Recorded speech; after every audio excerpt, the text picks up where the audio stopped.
I guess when the clock is at zero, it is time to get rolling. Hello, friends. Welcome back. It's been a while. It's been, a month now since we did our last show here on the Renegade channel with Bruce. And a lot has happened since then. I'm going to fill you in today on where we're headed and what we're doing next. And it's going to be a lot of fun. I think, it's time for a change. I've actually been saying this for some time now. It's time for us to get back to our work, right? And stop being distracted by everything. It looks like it's going to happen, then it doesn't happen. And it just kind of drives us crazy.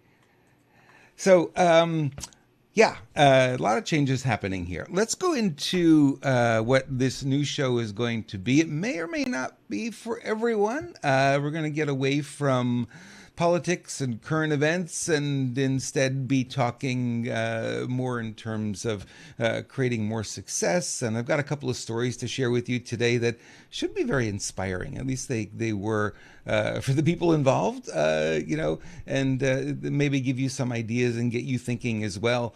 A lot of the work that I've been doing over the years has not been in the area of news, but I'll take you back to, what happened in 2020. We all know things went off the rails pretty hard there in 2020. And, for me, I was not really paying attention to the whole virus thing and the whole virus scare. I normally don't pay attention to that kind of stuff anyway, so it wasn't that big a deal. And what ended up happening was the moment that we heard that put the key in the door in your business and don't come back until we tell you, that was the moment of reckoning for me. That was the moment of, I need to pay attention here. The next day, I started to get phone calls from clients going, Rob, what in the world's going on? This is the work that I've been doing. I've been able to guide people in terms of what's going to happen next. And here I found myself in a situation where I really couldn't do that. So it was really challenging because I didn't know. I didn't have the answers. I knew intuitively, right? You could have that gut feeling sometimes about things like, you know what? That gut feeling tells me this isn't everything that they're saying it is.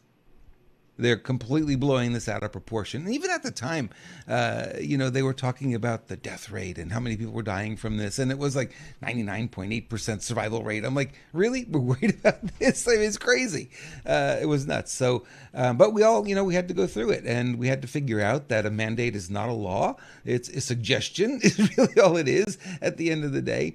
And it changed me a lot. So I stepped away from the work that I had been doing with entrepreneurs and business owners. And I think at the time it was the right decision because I asked myself a simple question. I said, okay, if I were to look back 10 years from now, 2030 is here and I'm going to look back and somebody says, what did you do during this crisis to help? I would have regretted being able to say, well, nothing. I didn't do anything. And the other thing that really came to me is like, well, if we don't do anything to try and reverse this and fix this situation, if I continue talking business and working with business owners to help them make more sales and stuff, if we don't have a country, will any of that really matter? And to me, it was very clear. It's like, no, it's not going to matter at all. You could see that. You could look forward and say, well, if there's no country, there's nothing. We've lost it all. And we're fighting for our elections today and fighting for that and making sure those things are as clean as possible. And, the battle is heating up and we're going to start to see those changes come along.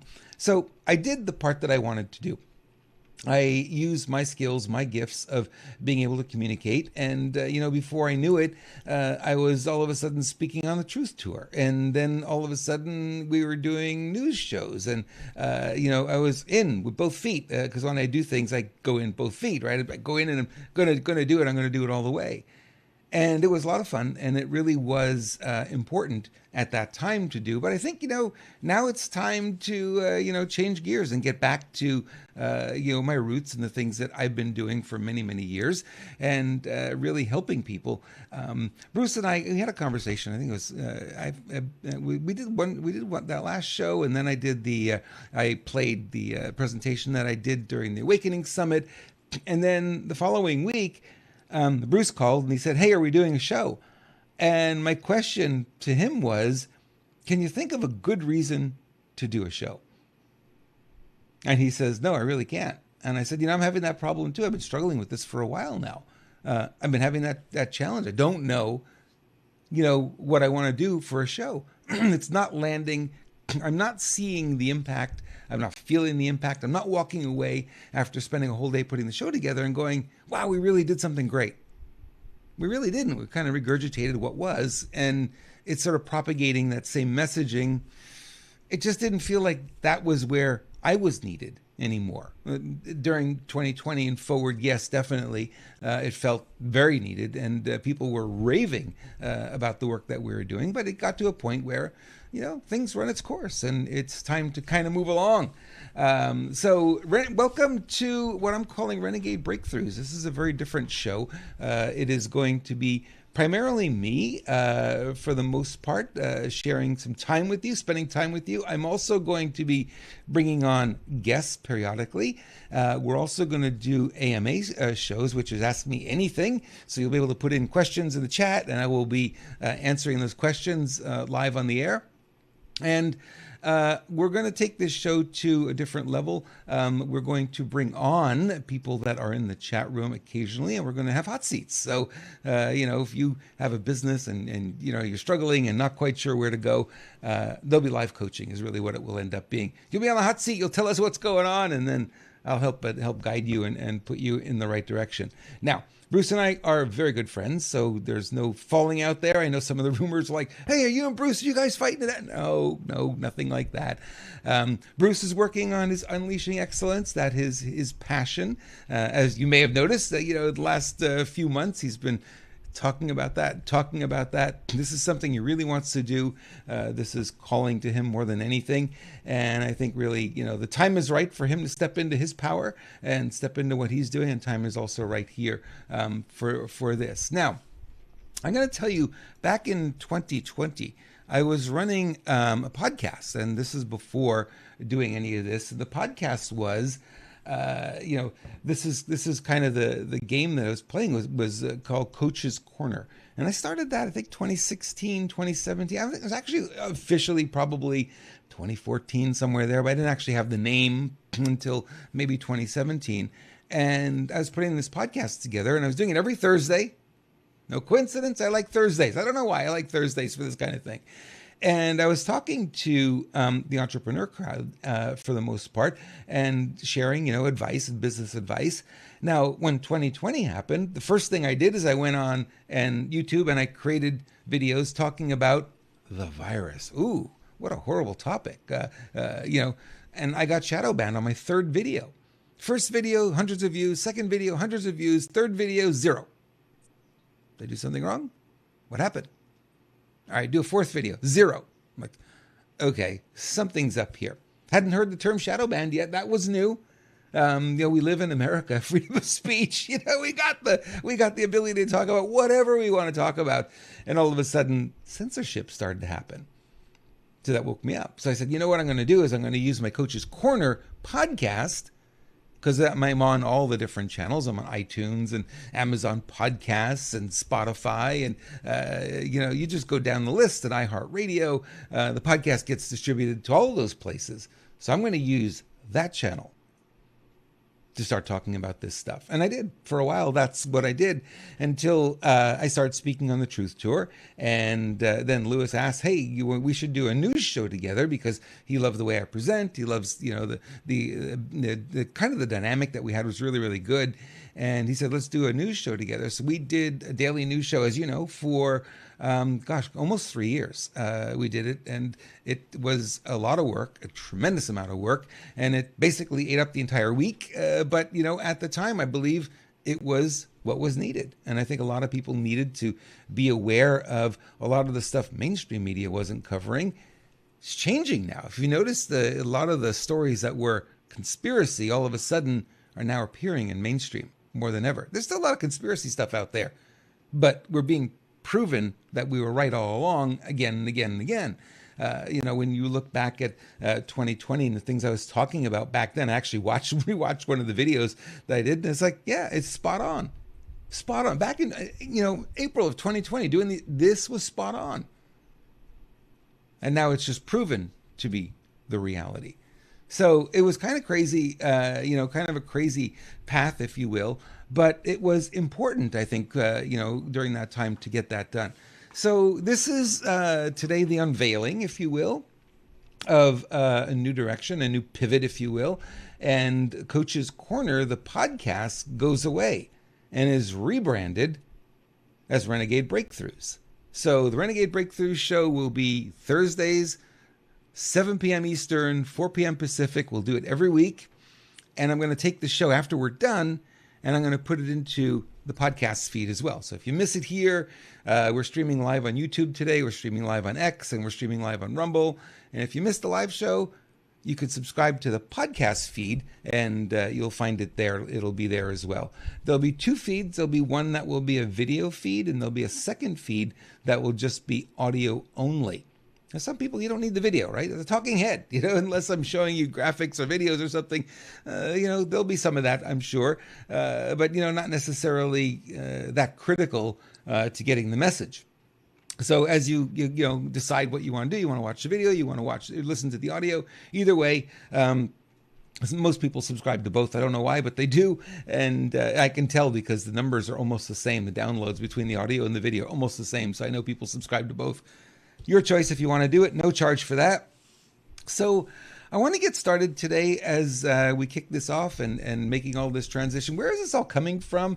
I'm going to mention AI. I know some people don't like when I mention AI, but I've been working with Claude.ai for almost 2 months now on a single chat. And the chat started with, okay, what do I do next? Really, because I was kind of like thinking about this and planning about, wanting to do something different. And it wasn't easy for me to figure it out because we've done so many different things. And if you know me, I'm like some people that I know on this call who are the same, lots of talents, and I can move in very quickly in many different directions. I can handle a lot of different things, and that's a good bad thing. The good thing is, no matter what question you ask me, I either have expertise or know where to go. Right. And that's one of the things people know about me. It's like, man, you're like a walking encyclopedia. I know so much. True. Now, that's the good side. The bad side is, what do you focus on? Right. So for me, it was, well, if I just built websites,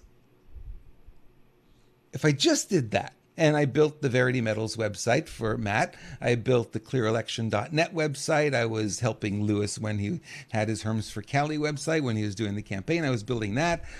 If I just did that, I could earn a living, no question. But for me, I'd be bored because then I've got this whole list of things that I can do that I'm not doing. So it was a real challenge for me. And it was just questioning it and going, okay, so where do I go? How does it all fit in? Because the prevailing, wisdom has always been pick one thing. I can't pick one thing. I like to do 20 things, right? That's just my personality. So I gave that challenge to AI and Claude came back immediately. And it's, this is simple.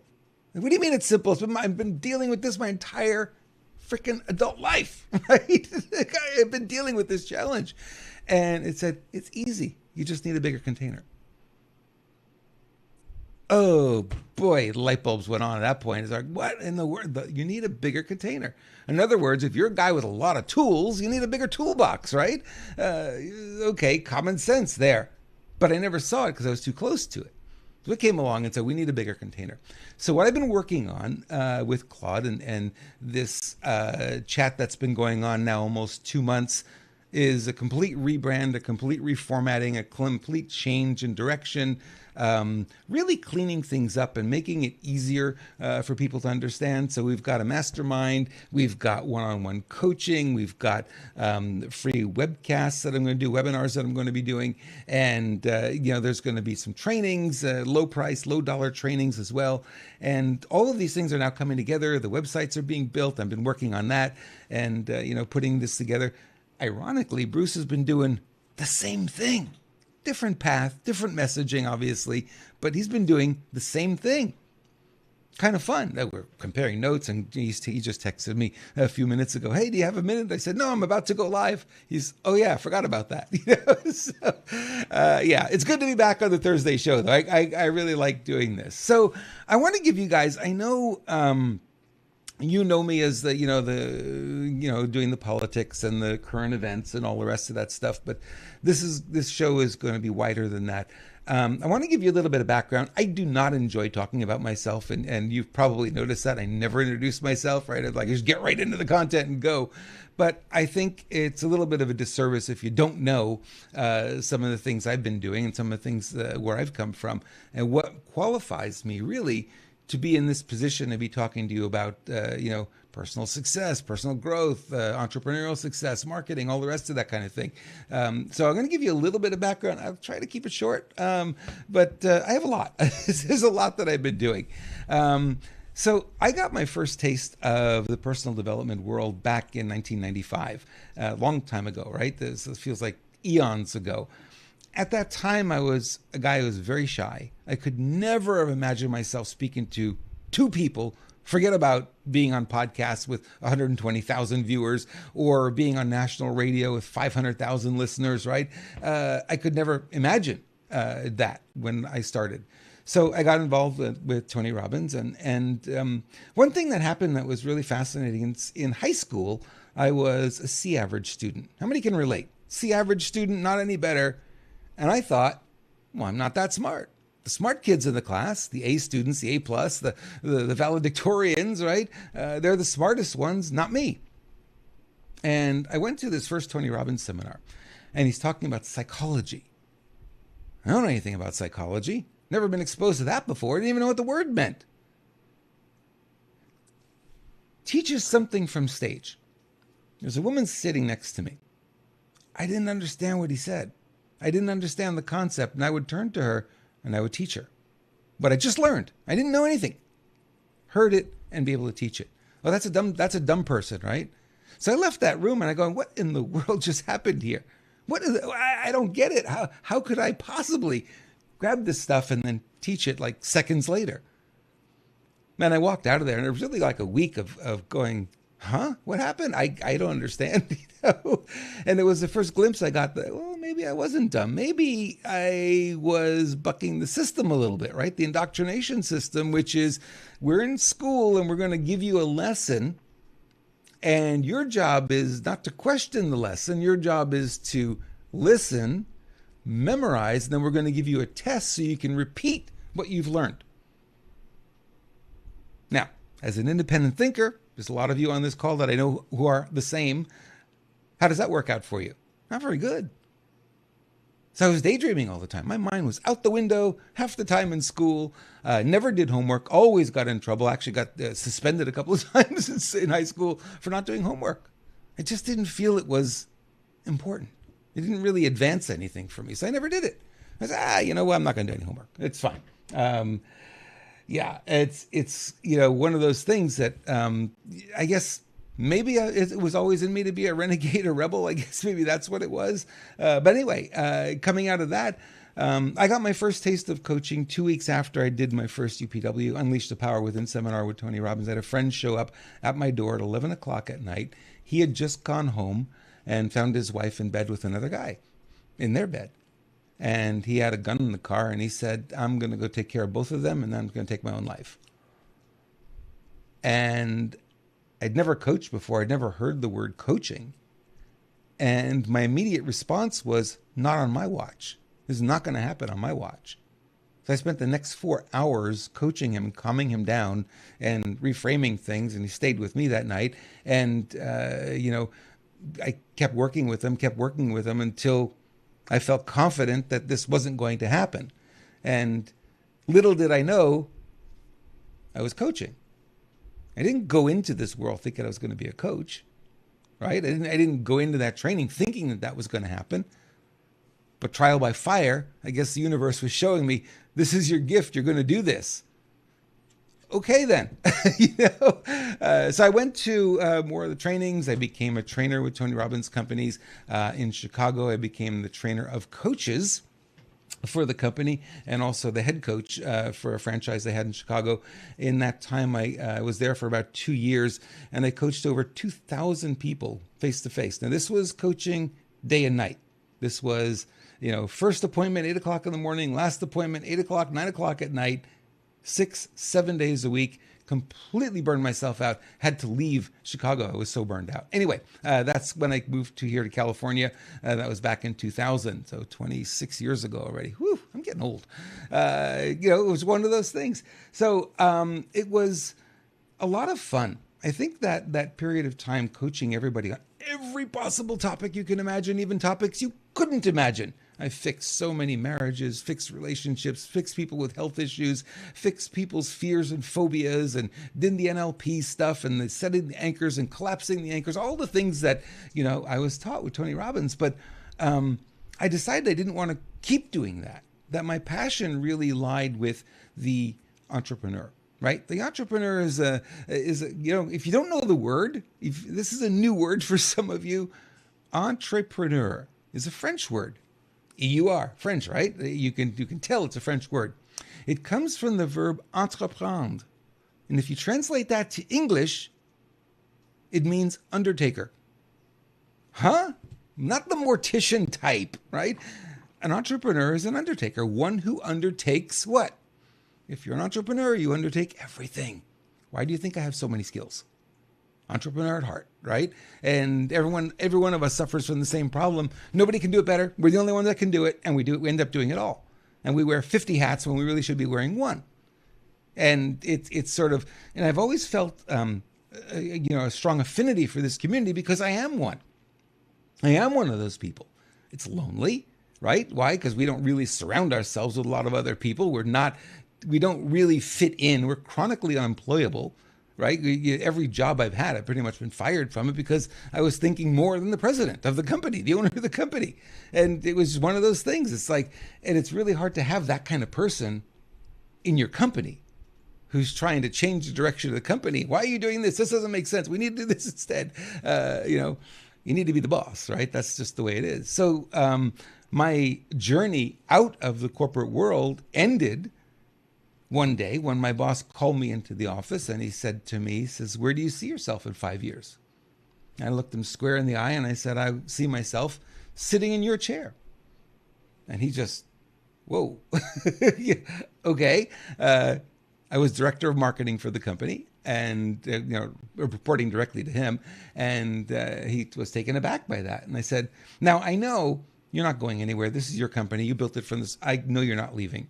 I said, "The only option that I see is that you give me an immediate 66% reduction in salary." And like his head is spinning, like, everyone comes in here asking for a raise. You're asking for a reduction, pretty significant reduction. I said, "I will work for you 2 days a week. 2 days a week. I'll do everything that you need me, the important stuff that I've been doing. I'll do all of the things that I need to do. And if I need more time, I'll work from home." And I said, "You'll give me a 66% reduction in salary, and the other 3 days I'm going to go out and build my own business." He was my first client. Had him for a year before he hired somebody else in that position to do the marketing. But yeah, it was that's the way I got out of the corporate world in 95, never looked back. So I've had a lot. It's been almost 30 years. I've been hosting webinars, masterminds, live events. I've been doing all this kind of thing, having a lot of fun at it, and really looking forward to getting back into the swing of things, getting back into, working with the entrepreneurial community. I know they need a lot of help. I know right now, maybe some of you, even though you're not in business, are probably finding like, wow, my life has really been turned upside down in the last 6+ years. And I need to get back. I need to get back into what I do, what makes me happy, what brings me joy. And I know things aren't settled out there. I get it. There's a lot of stuff still going on that is unsettling. And maybe, we're done waiting. Maybe, the waiting for things to get better and the promise of and trust the plan and all of that stuff. Maybe that stuff happens. I'm not saying it's not going to happen. I'm never going to tell you that. I don't know. If it happens, I'll be so happy. But if it doesn't happen, I don't want to look back at these last 7 years and go, yeah, I sat on my hands and I didn't do anything. I was waiting. A lot of people will do that. They'll just wait and wait and wait and wait for something to happen out there rather than creating the happiness for themselves in here. Now, regardless of what's going on out there, you have a choice to make, right? You can decide to do something that, is going to better your own life. And by bettering your own life, of course, you impact those around you. Yeah. The worst thing is somebody who's in a bad mood all the time, right? Nobody wants to be around them. All they talk about is what's wrong in the world. What's wrong? Okay, enough of that. We don't need that. We need more people who are bright stars, bright shining stars. If that's you, that's me. We're going to bring, positive messages, positive energy into the society. And enough of us do it, and we'll raise the vibration of the entire society. We'll change everything. And it'll be for the better. So we have this opportunity right now to better ourselves, right? That's where you put the effort, right? What's that Michael Jackson song, Man in the Mirror? You want to change the world? You start with the guy in the mirror. Well, or the guy or the gal in the mirror. That's where it starts always. It doesn't go anywhere else. So that's where our power is. When we say we the people, how do you get the people to raise their vibration and be stronger and be more positive? Well, it's each one of us. You can do it. I can do it. If I do it, you do it, and 10 other people do it, then the town starts to raise up. They start to get, and this is how we do it. This is how we build. We can't wait for somebody else to do it. And I know we've been waiting for the president to do it all. He can't do it all. You can see every time he takes a step forward, they put another banana peel in front of him. And now he's tripped up, and it's starting to look like maybe the corner's being turned. But do you want to wait, or do you want to get back into trying to have a happy existence, even in the face of the turmoil and the chaos? Now, when 2020 was happening, I was telling that my messaging on the Coach's Corner podcast was always the same. I said, don't let what's going on out there impact you negatively. Do everything you can to keep your vibration high, to feel good about what you're doing. And, for guys, it's one of the things, I don't know so much for women, but I know for men, we have to end our day feeling like we've accomplished something, right? So I tell people, I say, even at the end of the day, if you haven't done anything, do something to move the needle in your life forward. Anything. I don't know. Maybe it's organize your closet, or, turn on the dishwasher. Something small, anything to make you feel better. And back in 2020, when people were sitting on their hands, they were all at home, I said, don't stop. Keep doing what you do. Even though you may have to do it from home at this point, keep doing it. Don't stop. Don't fall out of the cycle. Keep doing the good things that you do. Keep doing the things that energize you. And when people start to listen to that, and they go, well, that made a lot of sense. And it made that whole time easier to get through. So I'm looking forward to this, and I'm looking forward to helping each and every one of you walk away from this broadcast and feeling a little bit better, feeling a little bit inspired. Maybe some of the stories I share, or some of the guests I have on will say something that, bam, that light bulb will go off, and it's going to be different for everyone. It's not always going to be the same. And you guys mean a lot to me. The people who followed me on Coach's Corner for all these years, and I think we're 180,000 downloads. I think is Coach's Corner. Not massive, certainly by some podcast standards. Really not that massive, but a nice audience anyway. And all the people who followed me here on Rumble, I think we've got like 4,000 or 5,000 here on Rumble. We're building the YouTube channels out, and so we're reaching more and more people. All right. I want to share the meat of the show today. What is the meat of the show going to be? This is where it gets fun. I have two stories for you today, and stories that involve me and some people that I've worked with. And my hope in sharing this isn't to make you think, oh, Rob's so great. I don't need that. I don't need the ego pat. I like it, but I don't need it, right? I can live without it. But what I want to do is illustrate that no matter how hard things are, no matter how challenging they are in your life right now, there's always a way. Now, I'll give you a little hint. Sometimes we can't find our own way. I couldn't find my own way with all the skills and all the gifts I have. I couldn't find my path forward because what? I was too close to it. The emotions sometimes can cloud our vision. So I used Claude as a coach, an electronic coach, if you will, and I got the answer that allowed me then to move forward. That broke through the fog enough for me to see the next step forward. And I think that's really important in our lives. We think, well, we've got this problem, or we're not making enough money, or a job is horrible, or I'm retired now and I don't know what to do with myself. And, a lot of people have issues, right? And it's not a bad thing. It's part of the human experience. And sometimes, as Einstein said, the mind that created the problem is not the mind that's going to solve it, right? You need different thinking. And one of the genius things that I learned from Tony Robbins, Tony would do an incredible amount of coaching from stage. This is back before he has his voice issues. He doesn't speak quite as much now. But I spent 5 days at a seminar called Date with Destiny, and every day was a minimum 18 hours. And we had like 2 hours sleep, and then you're back in the room again. And it was crazy for five days. And I was in Palm Springs, California, small group of people. And one of the things that I found really interesting is that from stage, from the podium, you can only do so much. Broad brushstrokes, right? Broad brushstrokes is what you get from the podium. Content's really great, but can you figure out how it applies to your specific situation? Sometimes yes. Most often no, because it's different than what has been presented. Although the content, the concepts may be great, your situation feels different or looks different, and you're not quite sure how to fit it in. Well, what fills the gap between what's coming from the podium and you is coaching, right? So a coach will come in knowing all this broad brushstroke stuff and be able to massage it and show you how it works for your specific situation. That's what I got from him, and I thought that was sort of brilliant in terms of how this all works and why it's so challenging to fix your own issues. I'm gonna fix my own issues. Well, you know what? If you do nothing else, go ahead and use AI to coach you.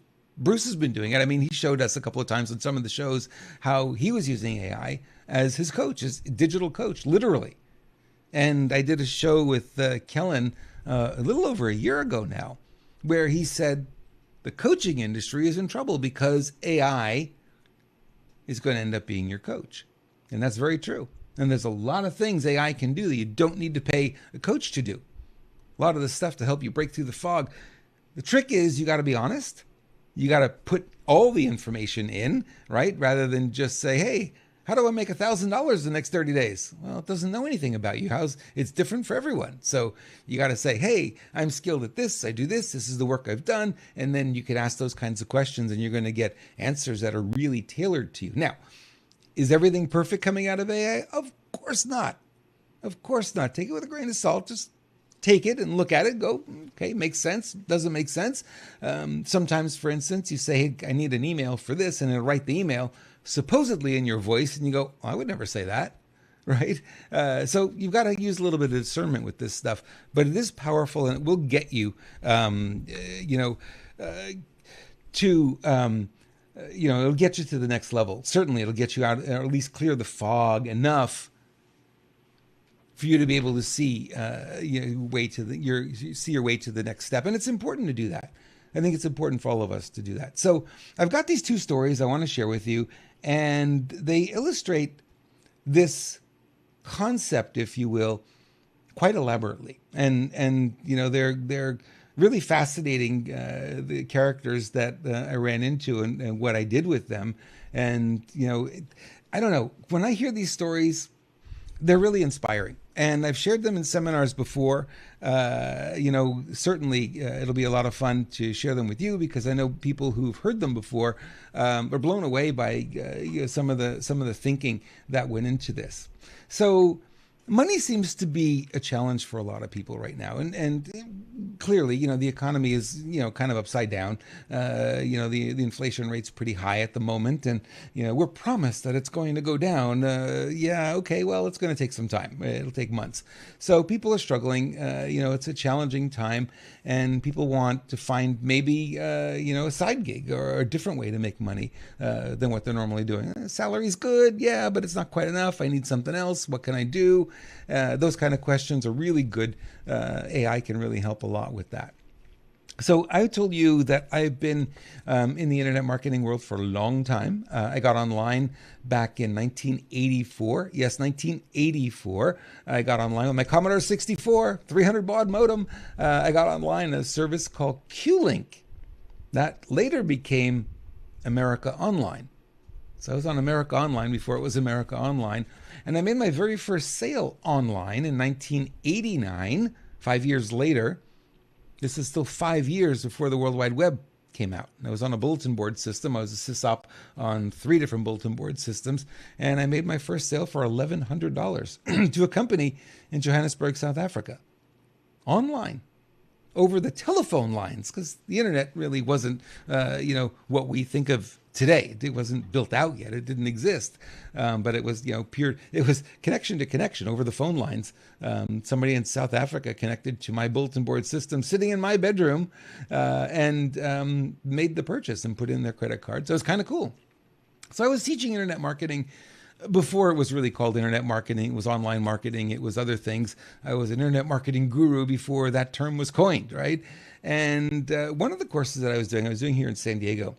And so this fellow was in the course, and he was really determined. It was really interesting to see. He was really determined. He wanted to get every ounce of juice out of the seminar. And he sat there and he was listening, and I was doing my teaching, and, he was having a really hard time with money, though. And it really didn't it wasn't apparent to me. I had 20, 30 people in the room. He was just standing out as asking a lot of questions, and it was really nice. I enjoy, when participants do that, because I know they're connected with the content. So that was a 3-day seminar. First day of the seminar, that was really great. The next day we come in, I think it was Saturday. So we did Friday, Saturday, Sunday back then. And I came in Saturday morning, and one of the staff from the hotel came over. Can I talk to you for a minute? Like, yeah, what's up? He said, one of your participants slept behind the dumpster last night. And I'm like, what? Nobody comes to my seminars that sleeps behind the dumpster. What's up? And it was this fellow. Turns out he's homeless. That he had been spending his time in homeless shelters. He had lost everything. His wife kicked him out. He didn't have a job, and he was penniless. He had no money. So he put whatever money he had to come to my 3-day seminar, and he was trying to learn everything he possibly could. He didn't have a lot of skills, though. One of the challenges sometimes is like you got to bring value to the market in exchange for dollars, right? You got to be able to do that. And he didn't have a lot of skill sets. So it was kind of interesting with no family support, no wife, no kids, no brothers, sisters, anything like that. He was really swinging out there all alone. Here in San Diego, in and out of homeless shelters. And he said it was really horrible to be in those homeless shelters because it was all a bunch of drug addicts, and the smells were really bad, and people were screaming all night long, and you can't really get a good night's sleep.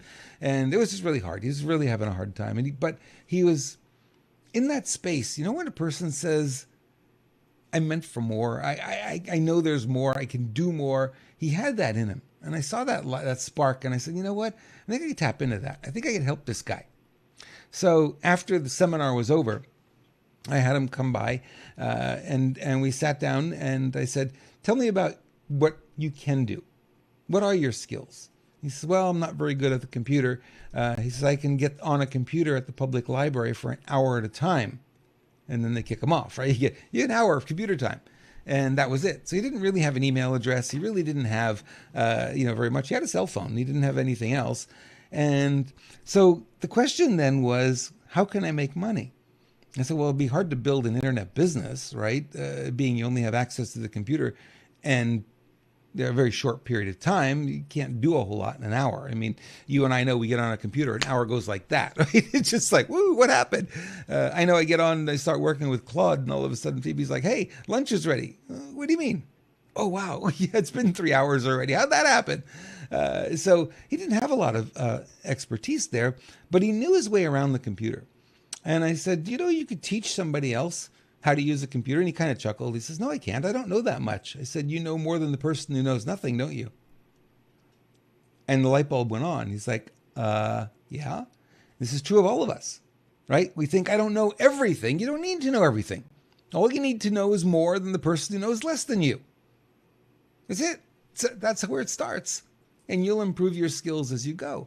So I said, could you take somebody who's never been on a computer before, and could you walk them through? How do you log on? How do you use the internet? How do you check email? How do you set up a Gmail account? All of that. He said, yeah, I could do that. I know how to do that. I'm like, okay. What if you were to charge $25 an hour for a computer lesson? I wouldn't even put it at an hour. I know the library kicks them off in an hour, but charge $25 for a computer lesson. Don't even put the hour in there. He said, I could do that. Could you put a notice up on the bulletin board in the library? Obviously get permission first. And he says, I think I can. And he did.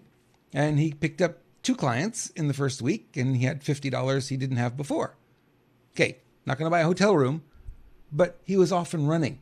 And all of a sudden he saw the potential there, and he said, wow, if I could do this, what else could I do?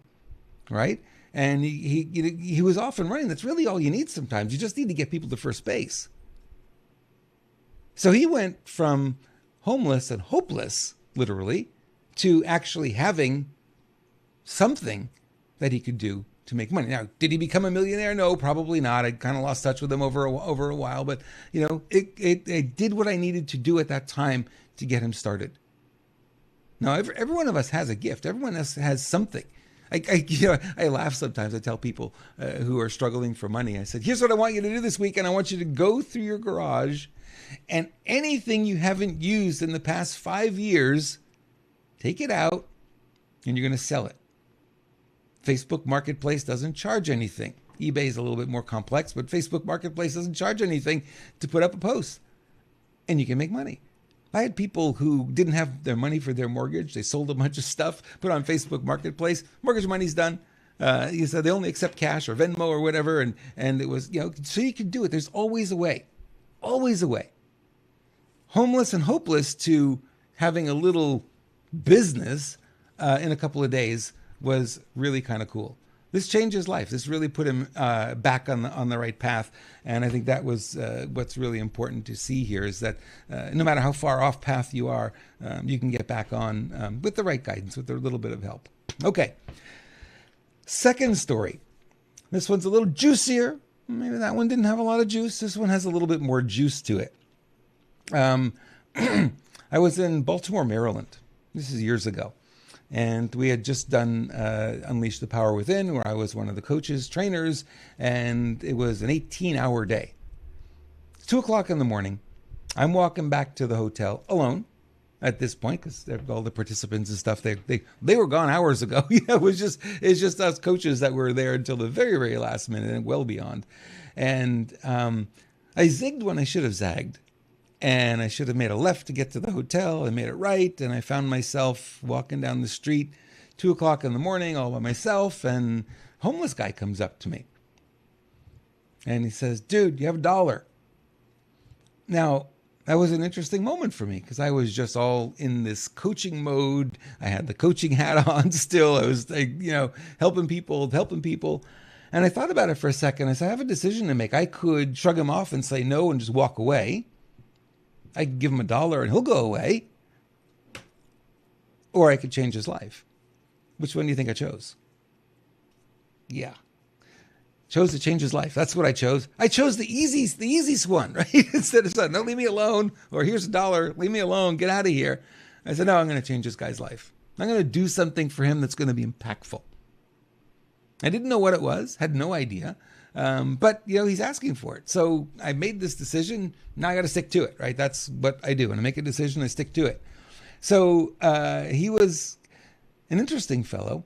And he said to me, I said, why are you homeless? What's going on? He says, well, my car broke down. And he was kind of like, my car is over there.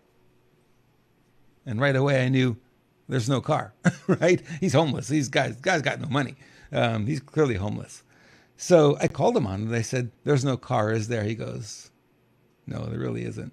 But I need money. I have to eat. I said, great. I said, tell me your story. How'd you end up here in this space at this time? And he told me his story and, the sob story and yada, yada. And it really wasn't that important to hear.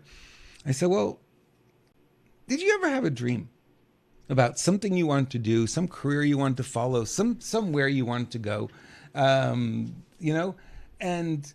I said, this is the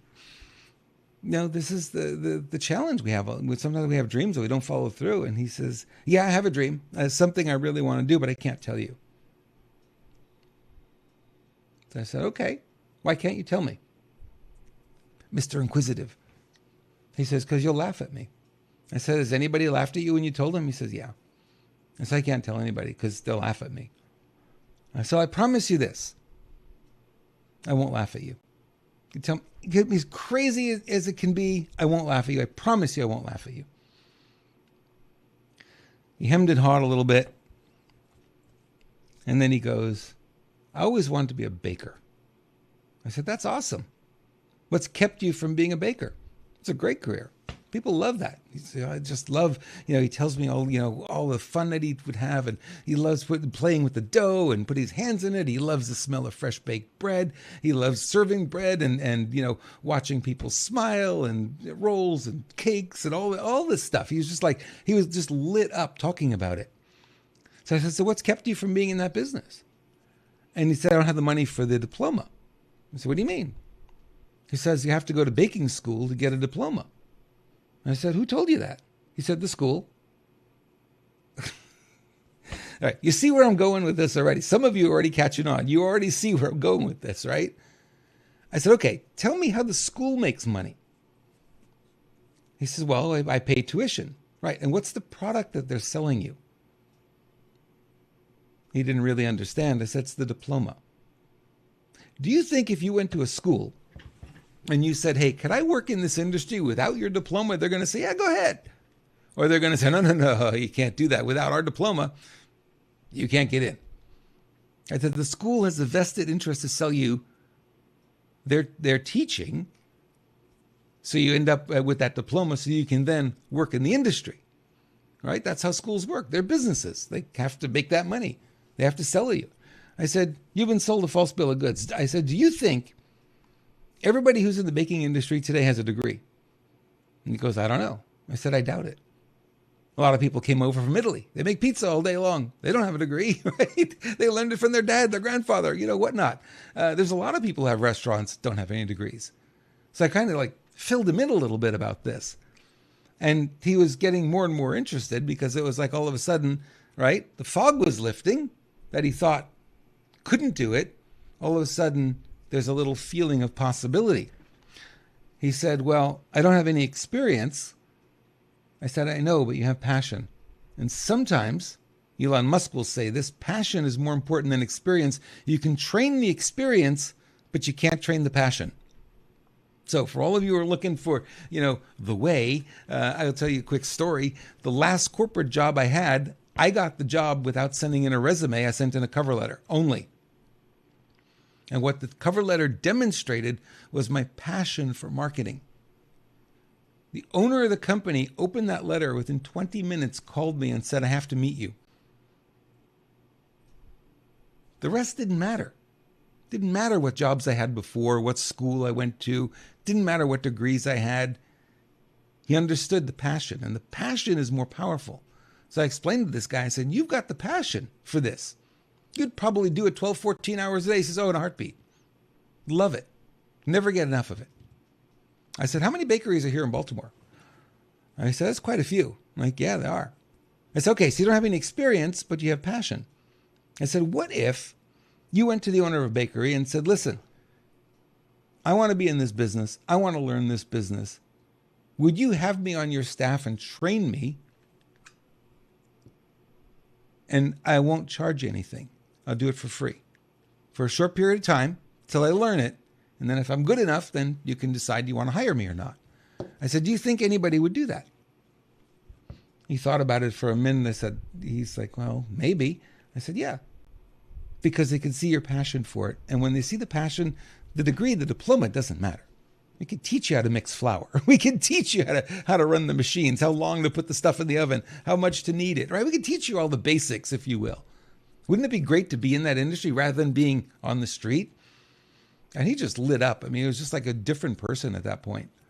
And I said, I'll tell you what. I pulled out $10. I gave him $10. I said, go get yourself cleaned up. Tomorrow you're going to start hitting the bakeries. You're going to start to talk to the owners of bakeries. Can you do that? And he committed to it. And he said, yeah, I'll do it. I said, okay. I'm here for another couple of days. I said, I'm going to be back walking this street tomorrow night around the same time. I better not see you here. And sure enough, the next night I went down, he wasn't there. I don't know what happened to him next.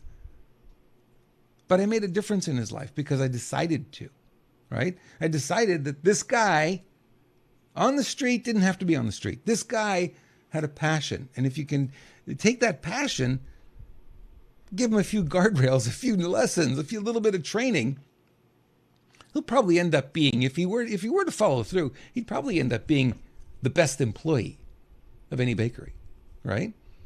And I told him, I said, if one says no, how many more are there? Just keep going until you'll find one. There's no question you'll find one.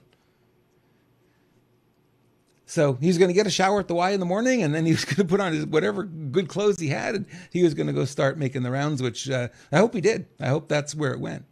So I think every moment in life we have that those kind of decisions to make, right? We look at it and we say, hey, I can either get rid of these people, get rid of this situation, ignore it, or I can choose a different path and choose to make a difference. Now, I don't always do this because sometimes I don't have the time. But if I have the time, I prefer to make the impact. I prefer to make the difference. That makes it worthwhile. So just to give you a couple of stories here, to give you some idea of some of the things I've done over the years and kind of helping out. I've coached thousands. Like I said, I've got so many coaching stories. I can go on for hours and hours and hours, but I don't want to bore you. I just want to give you some lessons, some things that you can consider and as you look forward and look at your life and look at what you're doing. Look at the people in your life. Who can you help today? Who knows less about a topic than you know? You could help and raise them up and get them at least to your level. You may like that spark. Maybe it's a child, right? Gosh, so many children I've worked with. I've also had this ability to work with really old people, like retired people, and helping them get on the computer and helping them walk through it. I have an incredible amount of patience with that. I don't know why, I don't know where it came from, but it's there. I've been doing that for many years as well. So, you look at yourself and you got to look in the mirror. You got to look a little objectively. And maybe if you don't see your core value, maybe ask somebody else. Maybe ask a friend. What do you see in me? What about me do you think is valuable? Do you think people would really want me to do? I tell you, that opens up a lot. Mitch Axelrod talks about this all the time, right? He says, okay, where should I go next? What value do you see me bringing to your table? Who should I be talking to? Where should I go? Always asking those kind of questions because sometimes we don't see it in ourselves. We take it for granted. And I got to tell you, one of the most challenging things is to charge what you're worth, right? And oftentimes you just give it away because it comes easy to me. Yes, it does. But that's your gift. Your gift, it'll always be easy to you because it's your gift. For somebody else, it's a challenge and they'll be happy to pay you for it. So be aware of that as you're going forward here, that, just because it's easy doesn't mean it's not valuable. It's valuable to the person who can't do it at all. That's where you want to go. Okay. Excuse me. I have a webinar coming up on June 30th. And we're going to be talking specifically about the emotional side of things that get in the way of moving your business to the next level. I'm going to put the link down there in the lower third, renegade.club/register. It is free if you want to join. And that's a webinar where we're going to be looking specifically at, like I said, the things, the emotional blocks that get in the way that you may not even see because you're too close to them. I've seen this again and again and again with people I've worked with. The block for me is easy to see because I'm disconnected emotionally. I'm not in the emotional fog of the person or the two people in a relationship. I'm not in the emotions of it. And I can clearly see what's going on. So I'm going to give you some insights there if it is something that calls to you. Renegade.club/register, renegade.club/register. And you could join us on June 30th. That is coming up 5 days from now. They're going to do that event, and it'll be a lot of fun. And I will be back next Thursday with another one of these shows. And like I said, I know that, you guys, a lot of you have come here for news and current events and stuff, and this is a departure from that, and it may not be your cup of tea. I don't mind if you bail on it and say, this isn't for me. I'm not going to do this. It's great. It's okay. I won't be hurt, promise, and you don't have to worry about, just doing it to support Rob. It doesn't matter. What I want is you to be happy, and I want you to be investing your time where it makes the most sense for you. So if this is for you, fantastic. We're going to have a lot of great shows coming up. If it's not for you, you want to move along and do something else, absolutely fine. No problem whatsoever. You will find me popping up on other people's podcasts. I have several scheduled already, and I will be bringing some of those people onto this show as well to introduce you to a whole new set of people that maybe you haven't heard of yet. People who will bring new insights and new visions to your world as well. So with that, I want to say thank you for all of your support over the years. This has been so much fun, and the journey continues. It doesn't end. It changes direction a little bit here, but it doesn't end. And there's going to be a lot of good stuff coming as we go forward as well. All right, I don't have an outro. Oh, I just noticed something I got to do. Oh, that's cool. I learned that I need more pieces to this show. I just put this show together literally this past week, so I don't have all the pieces yet, but I'll get them, and it'll be a lot of fun when they're all put in place. And like I said, we'll have some guests on here. It'll be a lot of fun, and I look forward to what's coming. Thank you, guys. I appreciate your thumbs up. I appreciate your comments. I appreciate your emails and keeping in touch, and we'll see you all next week. Thanks for watching. Lots of love to you all.